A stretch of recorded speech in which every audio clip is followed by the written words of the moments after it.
주님을 찬양합니다. 이번 시간에 우리는 메시지 6번에 왔습니다. 우리가 아는 것처럼 메시지 5번과 6번은 함께 연결되어 있습니다. 메시지 6번은 메시지 5번의 결론입니다. 다시 말해서 요한복음 13장은 이러한 발 씻음에 관한 아주 놀랍고 탁월한 이러한 장입니다. 발 씻음이라는 이러한 간단한 이러한 실행이지만 그러나 이 내용은 심오하고 의미가 매우 깊은 것을 우리가 지난 시간에 보았습니다. 주님은 죽으시기 전날 저녁 식사 중에 이러한 실행을 행하면서 오늘 그 발 씻음에 대한 이러한 요한복음 13장의 결론의 말씀으로 새 계명, 즉 서로 사랑하라는 이러한 명령, 이러한 말씀을 우리에게 주셨습니다. 우리는 요한복음 13장의 위치를 우리는 지난 시간에 보았습니다. 요한복음 13장은 우리가 아는 것처럼 요한복음 전반부와 후반부의 이러한 경계점이며 전환점입니다. 요한복음 전체는 전반부에서는 생명에 관하여 말씀했고 후반부에는 건축에 대하여 말씀했습니다. 그러므로 생명과 건축, 이 두 사이의 전환이 바로 발을 씻는 것입니다. 우리는 주 예수님께서 마태복음 16장에서 이 반석 위에 내 교회를 건축할 것입니다라는 놀라운 예언을 하나님의 마음 안에 있는 깊은 갈망을 말씀했습니다. 그리고는 그 말씀에 대한 성취는 우리가 본대로 에베소서 전체가 바로 교회 건축에 대한 주 예수님의 예언에 대한 성취를 보여주죠. 특별히 에베소서 4장에서 교회가 어떻게 실제적으로 내재적으로 건축되는가를 자세하게 상세하게 말씀하고 있습니다. 그러나 주님께서 죽으시기 전에 발을 씻기우고 그런 다음에 주의 상을 제정하시고 그런 다음에 그날 밤에 아주 귀한 내용의 말씀을 했습니다. 그것이 우리가 아는 대로 요한복음 14, 15, 16장 그리고 17장의 기도 14, 15, 16장은 바로 교회가 건축되는 다시 말해서 신성한 삼일성의 신성한 분배로 말미암아 이러한 하나님의 유기적인 집의 건축에 관한 놀라운 이상을 계시를 14, 15, 16장에서 이렇게 밝혀주고 있습니다. 다시 말해서 생명이신 그리스도께서 어떻게 많은 사람들 안으로 건축되어지는가 이 말씀은 너무나 심오하기 때문에 우리의 천전적인 이해로는 이해될 수가 없습니다. 바울도 이 부분을 교통할 때에 지혜와 계시의 영을 주도록 기도했고 무릎을 꿇고 하나님께 기도한다고 두 번이나 기도한 것을 우리가 보았습니다.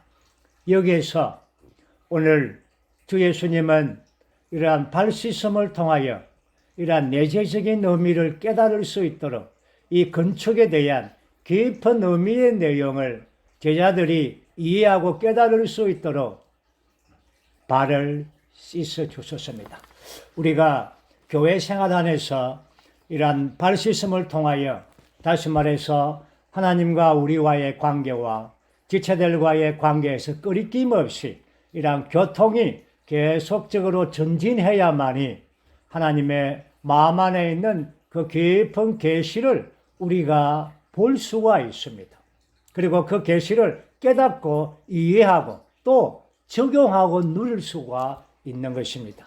그렇기 때문에 주님은 이 발 씻음을 통하여 그런 다음에 놀라운 말씀을 하실 수 있는 이러한 근거를 얻으신 것입니다. 그러나 여기에 요한복음 13장의 마지막 부분에 보면 13장은 네 요점으로 되어 있죠. 첫 번째는 주님께서 직접 씻어주심과 두 번째는 믿는 이들이 서로 씻어줌에 관하여, 그 다음에 세 번째는 씻어졌지만 교통 안에 있지 않은 이러한 유다에 관하여 기록하고 있고, 마지막 요점이 뭐냐 하면 씻어지고 교통 안에 남아있기를 원하였지만 실패한 베드로를 말하고 있습니다. 요한복음의 13장의 이러한 마지막은 결론이 아니라 이 마지막 요점은 베드로의 실패에 관한 것입니다. 이것이 이렇게 해서 이 놀라운 아주 심오한 이러한 발씻음의 이러한 장을 마치죠. 그때 주 예수님께서 그렇죠? 베드로에게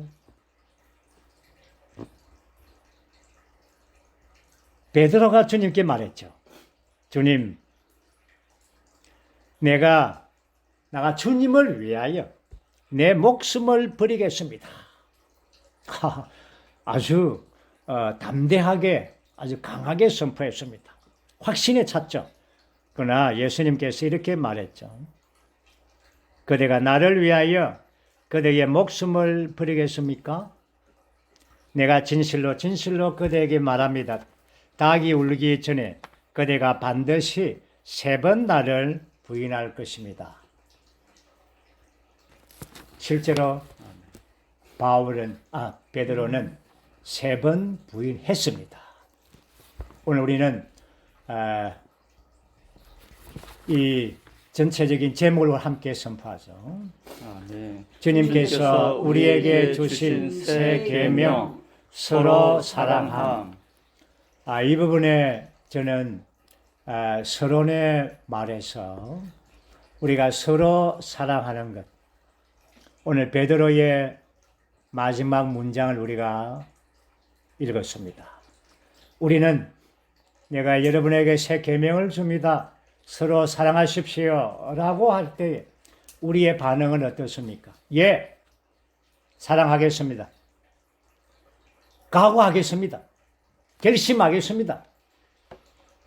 그건 굉장히 위험하다는 것을 보여주고 있습니다. 먼저 저는 요한일서 라이프 스터디의 16장에 나오는 사역의 말씀의 부분을 제가 몇 문장들 읽고 이 부분에 대한 아주 분명한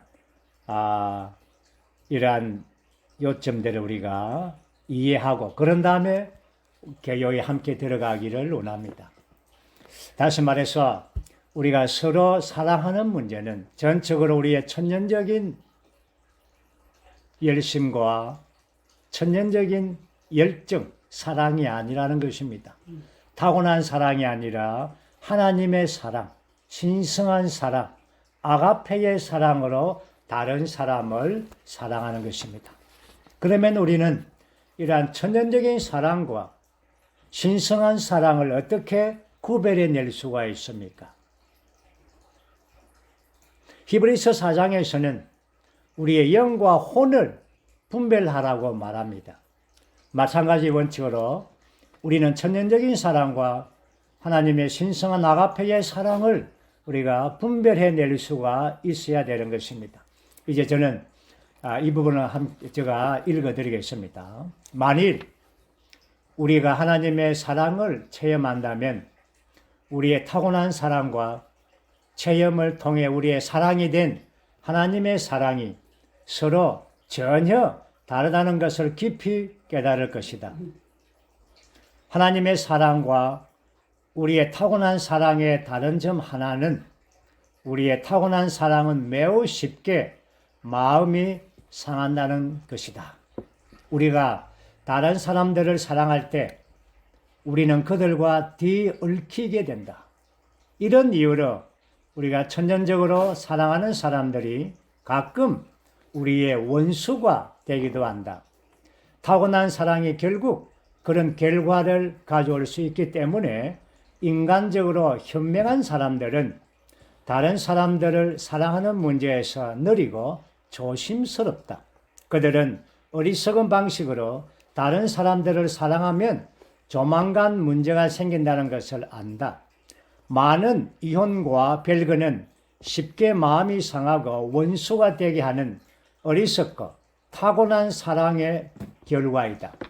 예를 들면 어떤 남자와 여자가 잠깐 사귄 후 성급히 결혼한다. 얼마 후에 그들은 별거하거나 이혼할지도 모른다. 처음에는 그들이 서로 사랑했지만 결혼한 지 얼마 되지 않아서 원수가 되었다. 이것은 천연적으로 서로를 사랑한 결과이다. 만일 그들이 천연적으로 서로 사랑하지 않았다면 결코 원수가 되지는 않았을 것이다. 길을 지나가는 모르는 사람이 여러분의 원수가 되지는 않을 것이다. 여러분의 원수가 된 사람들은 종종 여러분이 천연적으로 사랑한 사람들이다. 여기서 내가 말하는 요점은 타고난 사랑으로 다른 사람들을 사랑하지 않도록 조심해야 한다는 것이다. 오히려 우리의 타고난 사랑은 십자가 위에 놓여야 한다. 우리는 우리가 체험하고 누린 하나님의 사랑으로 다른 사람들을 사랑해야 한다.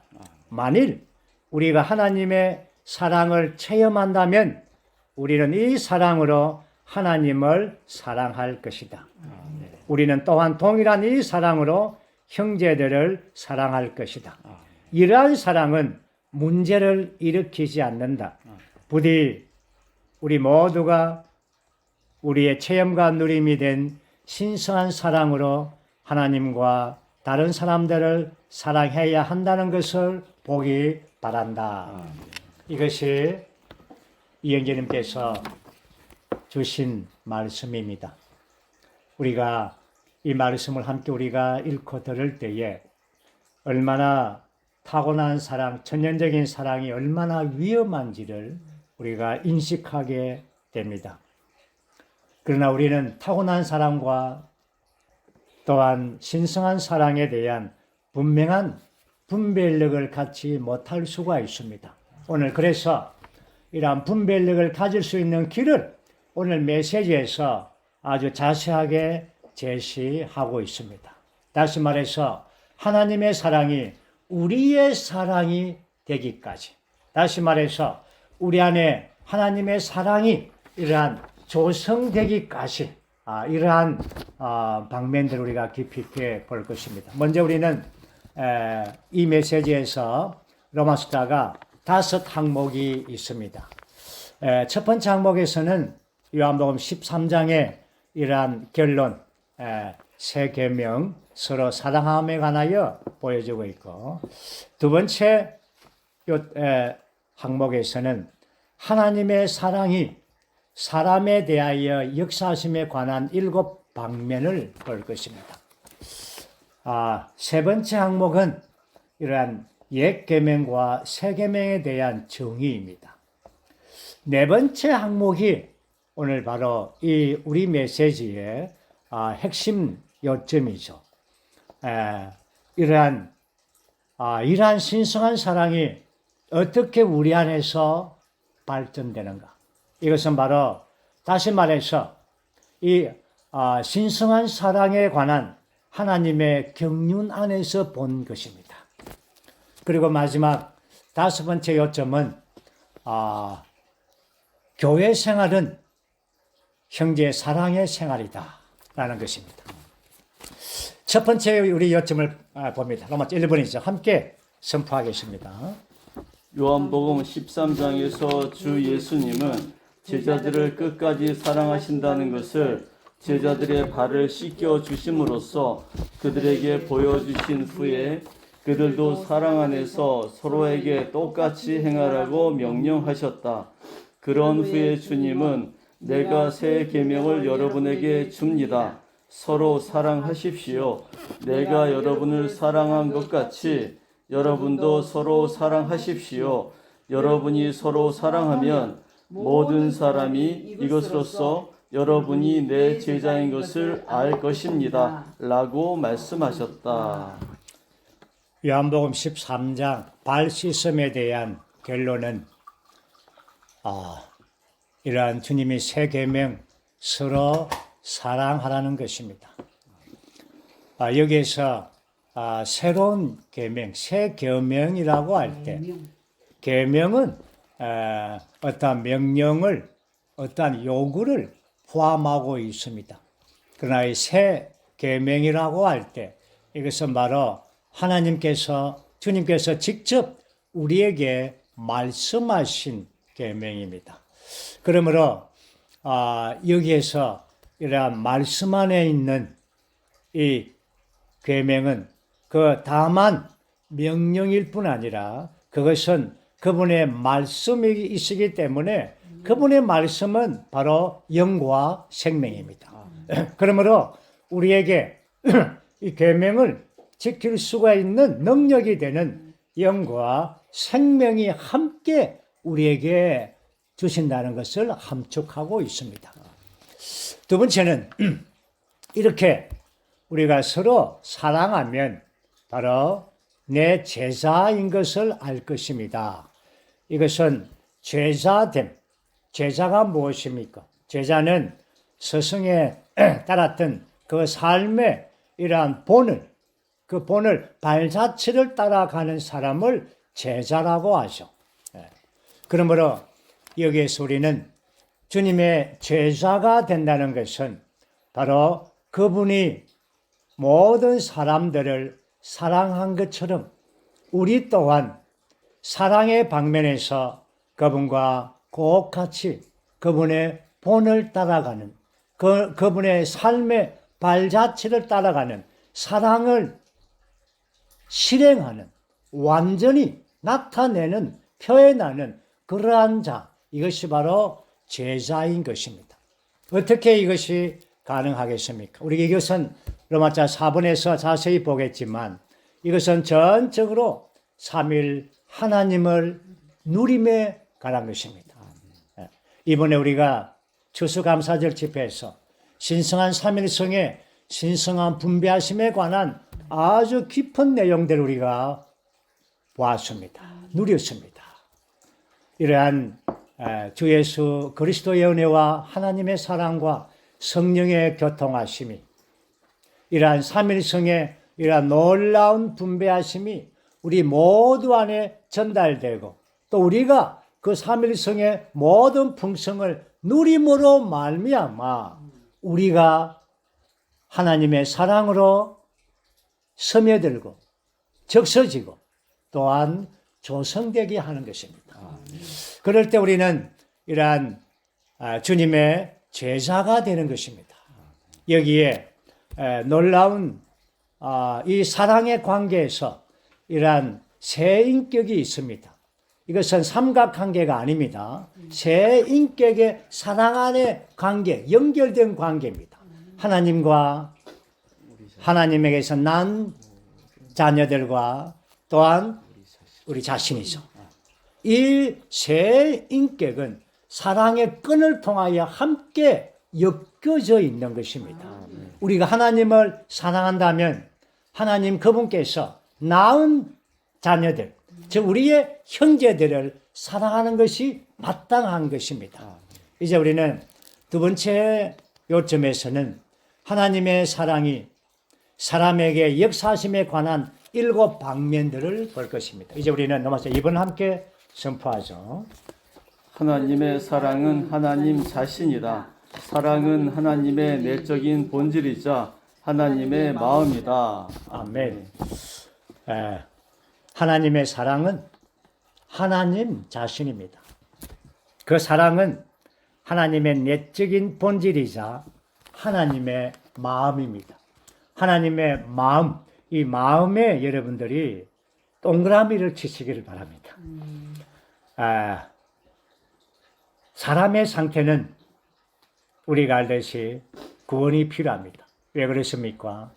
죄로 말미암아 더러워지고 또한 죄 가운데 아주 사망으로 가득 차 있죠.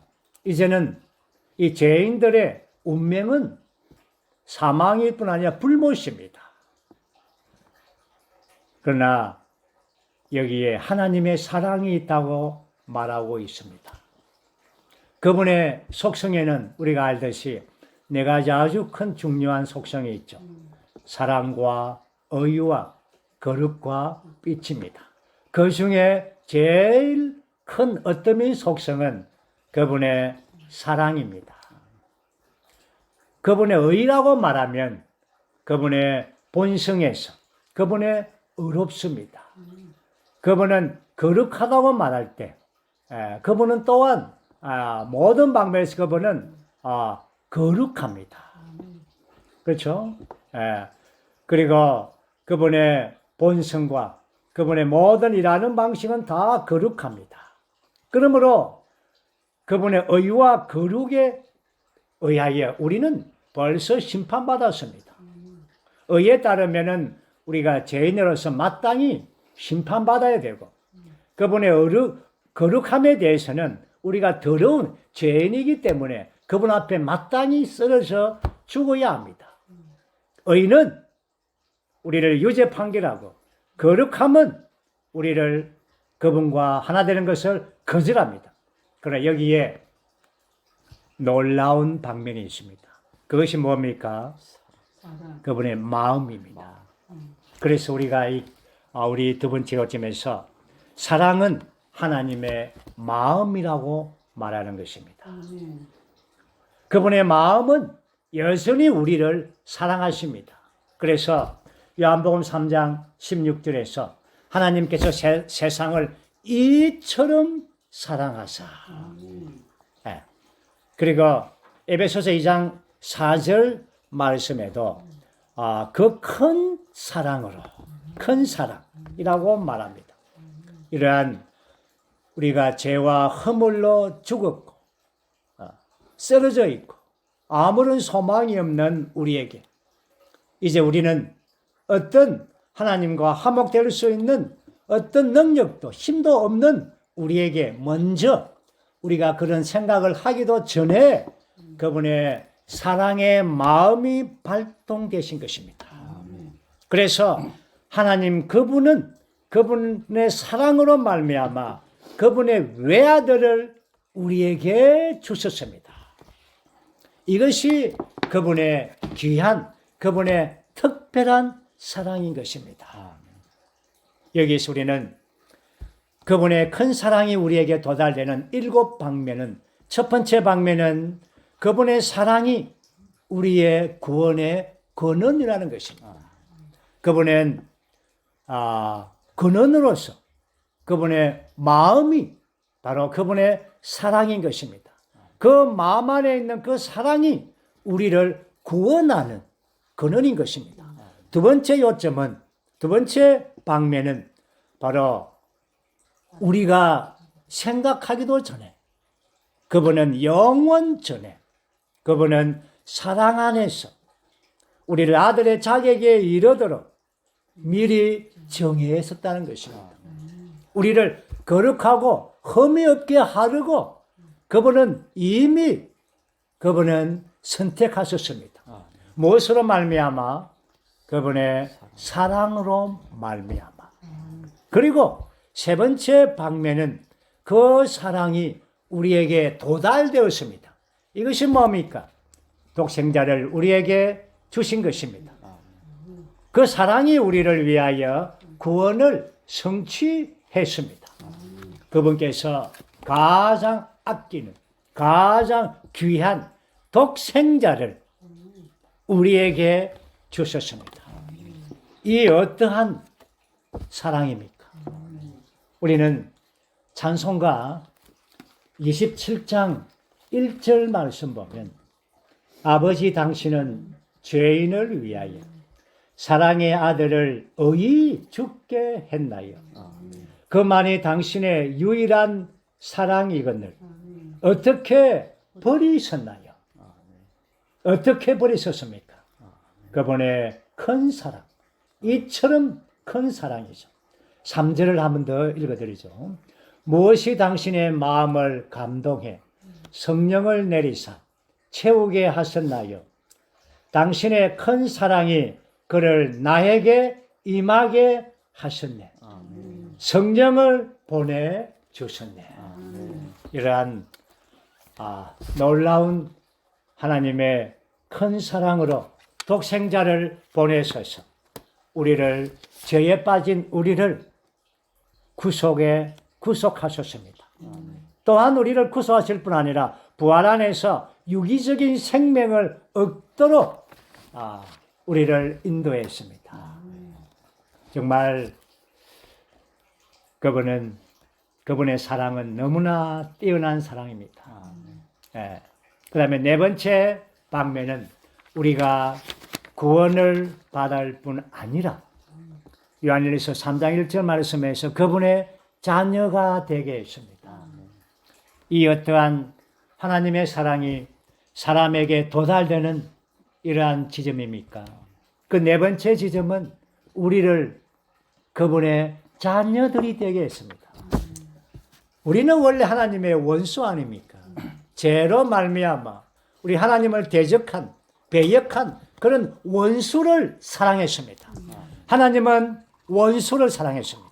원수인 우리를 그분의 사랑으로 말미암아 그분의 자녀가 되게 했습니다. 그 다음에 다섯 번째 방면에서는 데살로니가 후서 2장 16절과 17절 말씀 보면 우리 주 예수 그리스도께서 그리고 우리를 사랑하시고 은혜 안에서 우리에게 영원한 위로와 좋은 소망을 주신 하나님 우리의 아버지께 여러분의 마음을 위로하시고 온갖 선한 일과 선한 말에서 여러분을 경고하게 해 주시기를 바랍니다. 이것은 우리의 모든 생활 가운데서 그분이 우리를 인도하신다는 것입니다. 무엇으로 말미암아? 그분의 사랑으로 말미암아. 여섯 번째 우리에게 도달되는 방면은 하나님은 우리에게 주신 성령과 함께 이 사랑을 우리의 마음에 부어 주었습니다. 이 성령은 우리 안에 계신 원동력으로서 우리가 모든 환난을 넉넉히 이길 수 있게 해 주는 것입니다. 우리가 우리의 고난과 환경과 많은 어려움들을 당할 때에 우리는 이러한 상황을 많이 생각하고 고려할 필요가 없습니다. 주여, 주님을 사랑합니다. 저는 주여 당신의 자녀입니다. 주님께서 그 사랑으로 나를 구원하신 것처럼 오늘도 지금도 그 사랑을 나를 인도해 주십시오. 우리가 이럴 때에 모든 환경에서 넉넉하게 이길 수가 있습니다. 그뿐 아니라 마지막 일곱 번째 방면은 하나님의 사랑은 영원토록 우리를 위하여 일합니다. 여기서 로마서 갈림구절이 8장 38절과 39절 말씀 보면 제가 39절을 읽어드리겠습니다. 높음이나 깊음이나 다른 어떤 피조물이라도 우리 주 그리스도 예수님 안에 있는 하나님의 사랑에서 끊을 수 없을 것입니다. 영원토록 우리가 주님께서 요한복음 13장 1절에서 발을 씻기 전에 주님께서 우리를 끝까지 사랑하사 이것은 바로 영원토록 사랑하시는 것입니다. 그러므로 하나님의 사랑은 우리를 영원토록 새 예루살렘에 이를 때까지 그 사랑으로 우리 안에서 일하십니다. 이제 우리는 세 번째 요점 로마서 3번입니다. 요한일서 2장 7절과 8절에서 사도 요한은 요한복음 13장 34절에 있는 주님의 계명과 관련하여 사랑하는 여러분, 내가 여러분에게 써 보내는 것은 새 계명이 아니라 여러분이 처음부터 가지고 있던 옛 계명이니 그 옛 계명은 여러분이 들은 말씀입니다. 그러나 내가 다시 여러분에게 써 보내는 것은 새 계명입니다. 그것은 주님께도 여러분에게도 참된 것입니다. 왜냐하면 어둠이 지나가고 있고 참빛이 벌써 비치고 있기 때문입니다. 라고 말한다. 여기에서 옛 계명과 새 계명이 있습니다. 여기서 말하는 옛 계명은 구약에 있는 율법의 계명을 말하는 것이 아닙니다. 형제 사랑에 관한 계명입니다.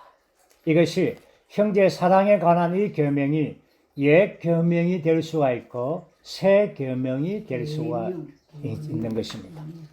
옛 계명이라는 것은 믿는 이들이 그리스도인의 생활을 시작하면서부터 그것을 가지고 있었기 때문입니다. 주님께서 요한복음에서 말씀한 그 계명, 이것은 바로 새 계명이지만 그러나 우리가 가지고 있죠. 우리의 측면에서는 그것이 낡아져서 옛 계명이 되는 것입니다. 그러나 새 계명이라는 이유는 바로 그리스도인의 이러한 생활에서 우리가 가진 처음부터 받은 그 계명이 낡아지지 않고 옛 것이 되지 않고 계속해서 빛을 비추는 것입니다.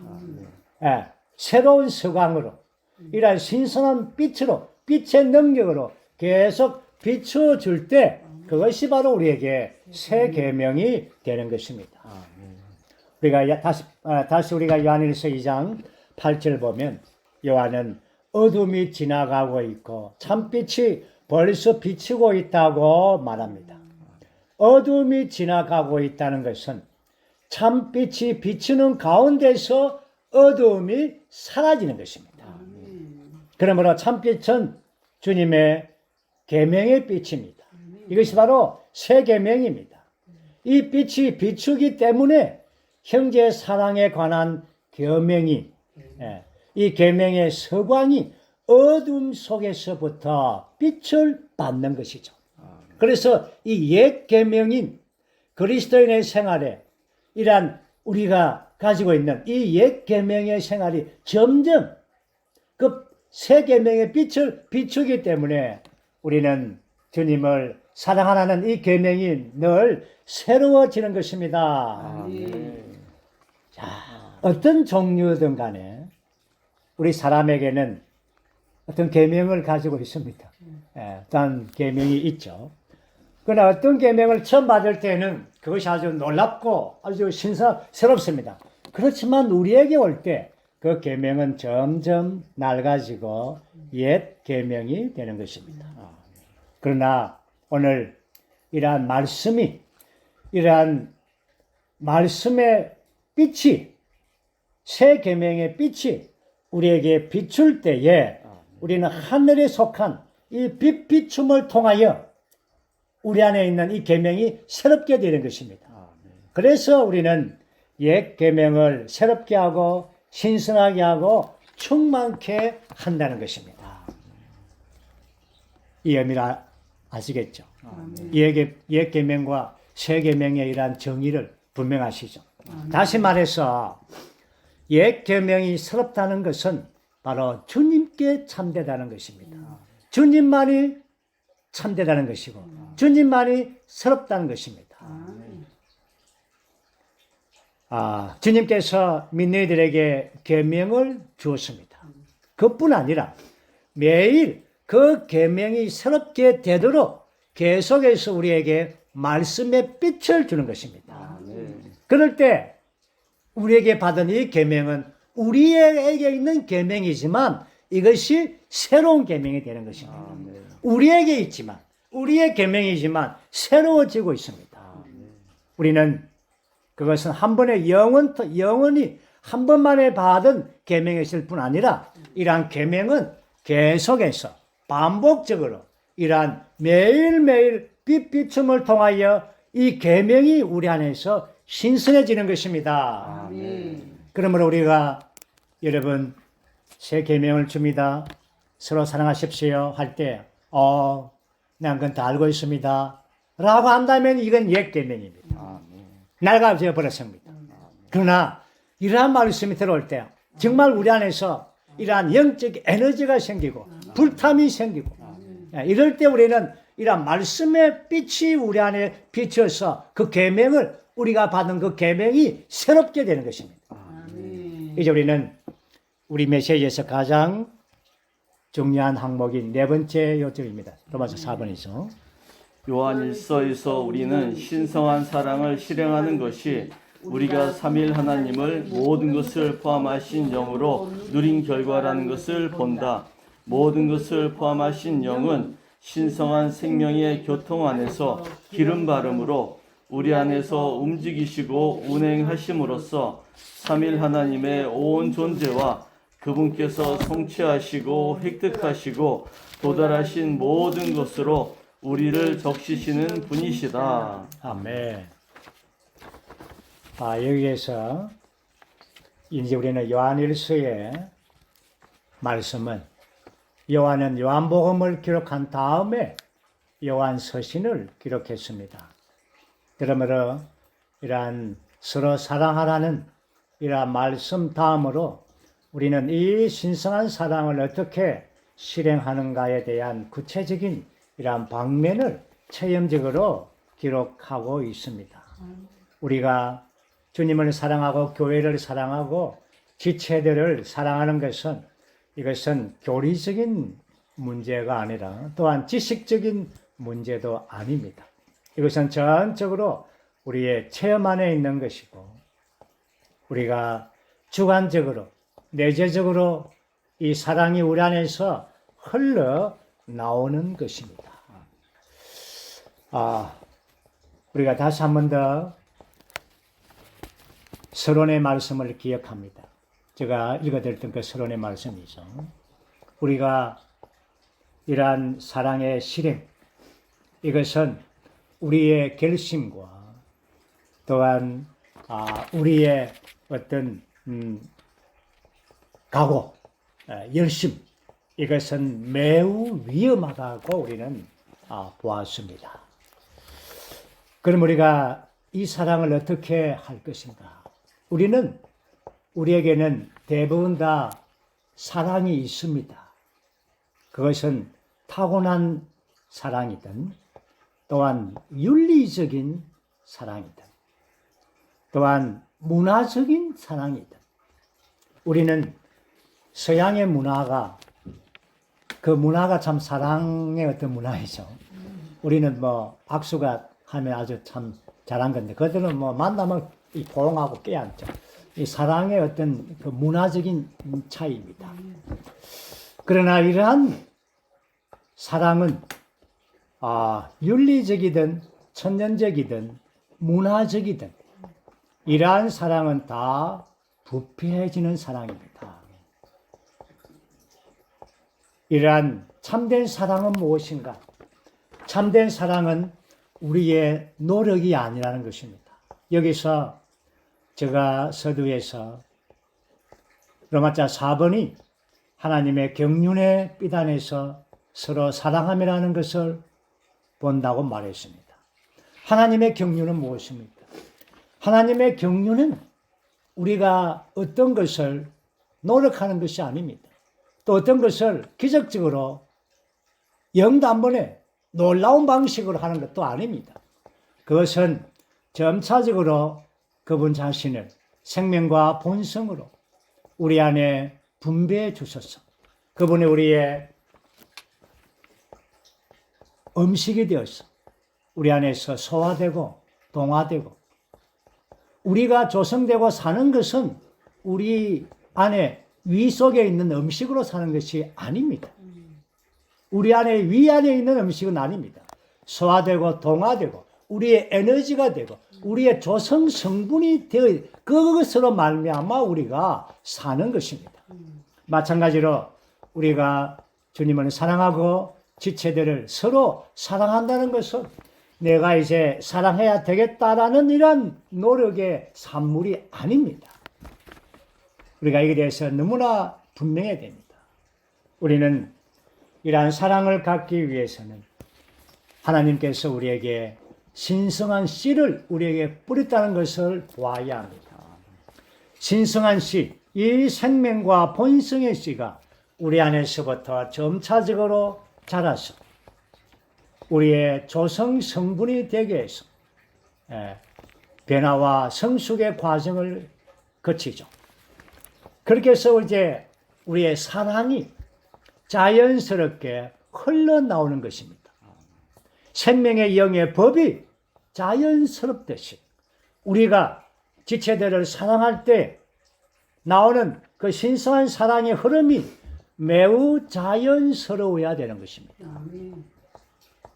억지로 한다는 것은 뭔가 우리 안에 이러한 사랑이 부족하다는 것입니다.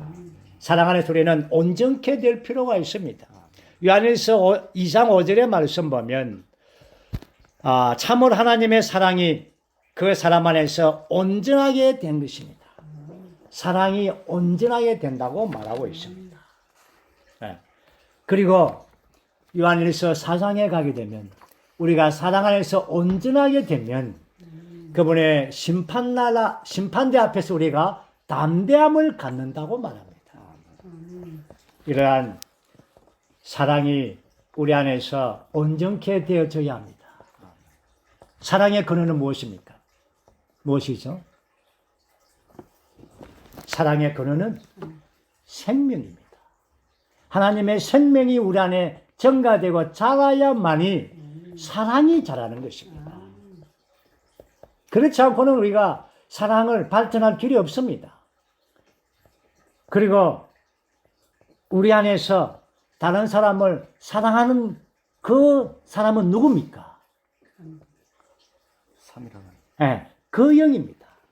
그래서 여기에 주님께서 이 계명 말씀이라고 말할 때에 내가 너희에게 이르는 말은 영이요 생명이라고 합니다. 생명은 사랑의 근원이고 그 영은 우리가 다른 사람을 사랑하시는 분이 바로 그 영이라는 것입니다.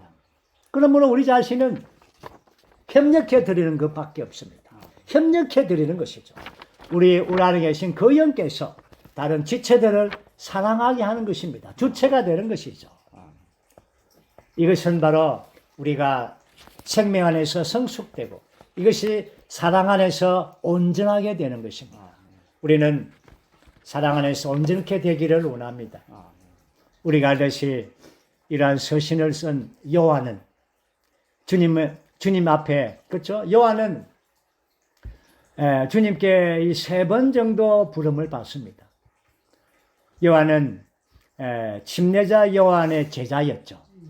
그때 이제 침례자 요한이 보라 세상 죄를 지고 하나님의 어린 양이라고 할 때 사도 요한이 그 말을 아마 깨달은 것 같습니다. 그래서 침례자 요한에서부터 주님께로 돌이켰습니다.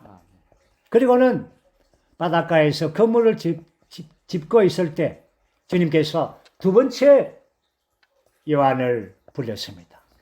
3번째 언제 불렀습니까? 요한을. 그분이 12 제자를 선택할 때 주님은 요한을 사도로 제자로 불렀습니다.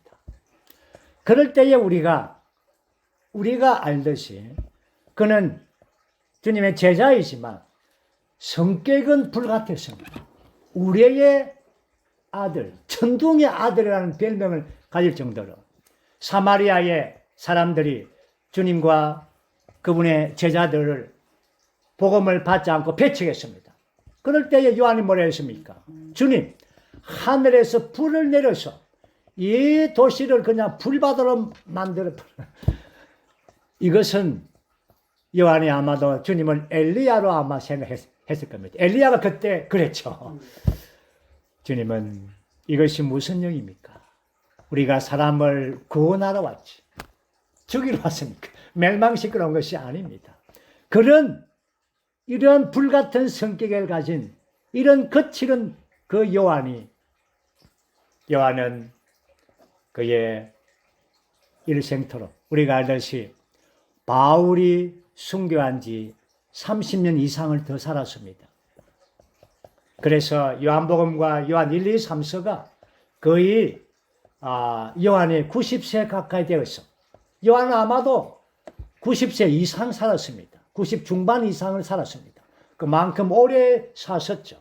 왜냐하면 이 요한복음과 요한 서신을 위해서 그렇습니다. 그럴 때에 그 요한은 오랜 시간을 통하여 주님 안에서 다름받고 공급받고 이러한 변화받고 성숙되어 있어 완전히 사랑 덩어리가 된 것입니다. 이 표현을 써도 괜찮겠죠? 사랑 덩어리가 되었습니다. 완전히 사랑 자체가 되었습니다. 주님과 똑같은 복사판이 된 것입니다. 그래서 이것이 바로 지체들을 사랑하는 흘러나오는 것이죠. 이제 우리는 마지막 항목입니다. 로마서 5을 함께 선포하죠. 그리스도의 몸을 유기적으로 건축하는 교회 생활은 형제 사랑의 생활이다. 아멘. 시간이 많이 되어서 죄송합니다. 그래서 제가 이 부분은 전체 10항목이 11하나의 항목으로 구성되어 있는 우리 개요가 있습니다. 저는 한 두 항목만 보고 이제 우리 함께 마지막 우리 11번째 K입을 함께 선포하고 마칠 것입니다.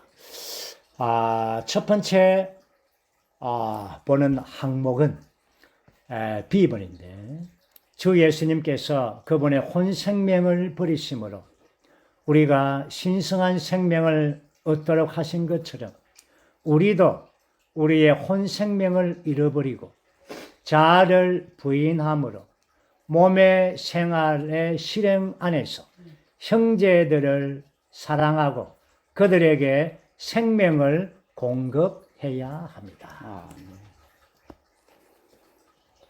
그리고 H번 활력그룹에 관한 겁니다. 교회 생활 안에서 활력그룹의 상태는 하나 안에서 그리고 한마음 한뜻으로 서로 사랑하는 것이다. 활력그룹의 실행을 위하여 성도들은 전적으로 하나와 한마음 한뜻에 기초한 교통을 갖는 법을 훈련받아야 한다. 활력그룹의 본성은 사랑 안에서 하나 되는 것입니다. 한마음 한뜻이 되는 것입니다. 이제 우리는 마지막 우리가 K번 11번째 항목을 함께 우리가 선포하겠습니다. 우리는 주님께 처리받고 주님께 의해 건축되어야 한다. 그럴 때 우리가 교회를 돌보고 말씀을 공급한 결과로 형제 자매들이 자연스럽게 교회 건축을 위하여 서로 사랑할 것이다. 성도들이 참되게 영적 생명 안에서 자랄 때 신성한 생명을 체험한 결과로 사랑이 증가될 것이다. 왜냐하면 사랑은 생명의 산물이기 때문이다. 이렇게 하여 교회 생활은 살아있고 유력하고 기능을 발휘하고 능력이 있게 될 것이다.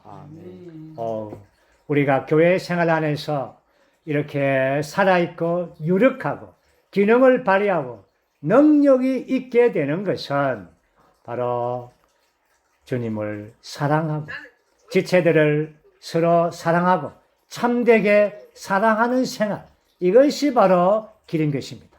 우리가 교회 안에서 서로 사랑함으로 교회 생활이 놀랍고 능력을 발휘하고 기능을 발휘하고 능력이 있는 교회 생활을 하기를 원합니다. 아멘.